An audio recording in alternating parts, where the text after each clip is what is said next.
think I mentioned this before, but my router quit inside my router table. So I thought I would change that out today. I have another router to put in here.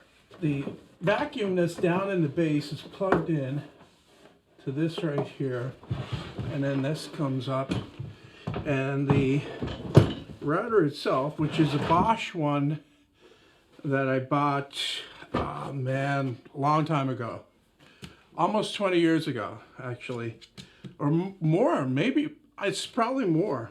I think I had this long time. All right, and before this it was in other router tables and so on and so forth. So I don't know exactly what the problem with this is. I do know that it had a bad bearing. The front bearing was squealing, making a sound. So I kind of ignored that and switch.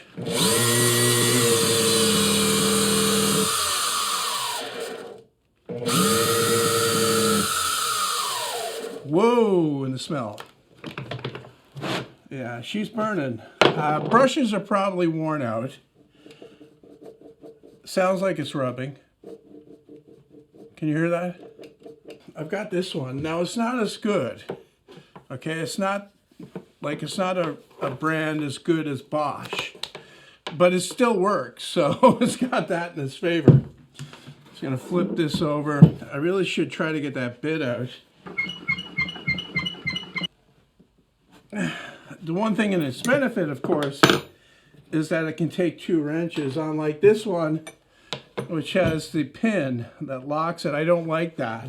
Now, the thing about this is that it's wired directly into the switch. And this one was, I left a cord on it to plug in. So I'm gonna have to cut the cord on that and wire it in. No big deal. Yeah, I mean, look at the outside here, how corroded that is. I don't know exactly how that came to pass, that it got that bad, but I know it was in that rough shape when I put it in here.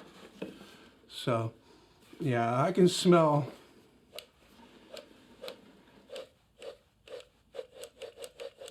Hear that? I like building tools. I don't really like fixing tools. Power comes in here to this terminal. Power goes out from this terminal to the router and to the cord that feeds the vacuum. So they're both on this switch. Okay, so here's the router. I've got it taken out of the box, and you can see the box here. I've got another problem with this box, and that is it was full of sawdust when I took the cover plate off, and so I didn't think that would happen because this has dust collection. It's not, you know, really super effective dust collection. Occasionally I've got to get down there with a blowgun and blow the dust out of that's collected in the bottom, because the vacuum, I think the hose and the vacuum itself is not, like, it's not big enough to completely clean this out.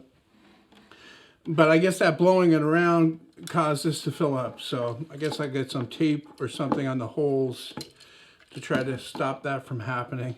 So I'm gonna wire this up. I gotta cut that cord and wire it in, and I'll be back. I had to come back and complain about this. Oh my God, this cord is a nightmare to strip the insulation off. Normally you make a cut around and you can pull it off, and that's exactly what I did with this. But then this is a high quality cord, like a rubber jacket. This thing is a molded on plastic sleeve that is stuck like crazy to the wires inside. You cannot pull it off without, I'm afraid I'm gonna pull the wire apart. So I've got to try to split it all the way down, which is, oh. And then you run the risk of cutting into the wires themselves. It's like cutting a cast off, you know, a 2-year-old or something. You gotta be very careful. Parents are standing there biting their knuckles watching you with the saw. You're gonna cut into my baby. Anyway, I think there's a metal, I've never had a cast, okay? But I think there's a metal strip or something in there. It stops you from cutting into the flesh with the saw. This is killing me. Thank goodness, okay. Let me say, why did you strip off so much wire, John? Well, you need to be able to maneuver it inside the box. Okay, so black and white, white goes to white, of course. Not trying to be racist here or anything. It's the polarity, not the race. Wire nut. Black, twisted onto black, and then onto that terminal. And there we go.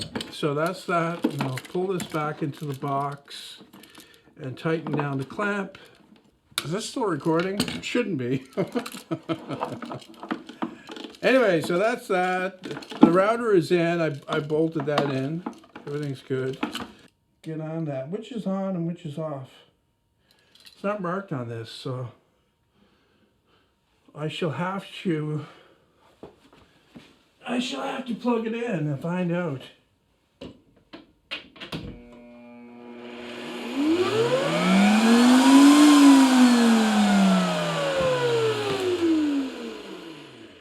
Okay, I forgot about the soft start on this. Another feature that I will eventually break.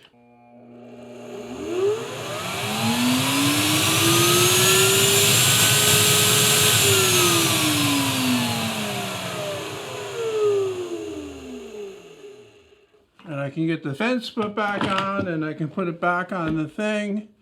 And as an improvement to it, I think what I'm going to do is add some kind of knob system to hold it down onto the table so that I can quickly take it off, or at least tip it up. Maybe I'll hinge it at the back or something, or on the side, so that I can quickly lift it up, even without having it screwed down. A couple of hinges so I could tip it up and quickly clean out the sawdust that accumulates inside there, rather than poke the blowgun down there and blow it around.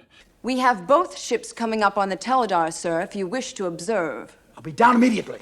Shall I have Snotty beam you down, sir? I don't know about that beaming stuff. Is it safe? Oh, yes, sir. Snotty beamed me twice last night. It was wonderful. All right, I'll take a shot at it. What the hell, it works on Star Trek.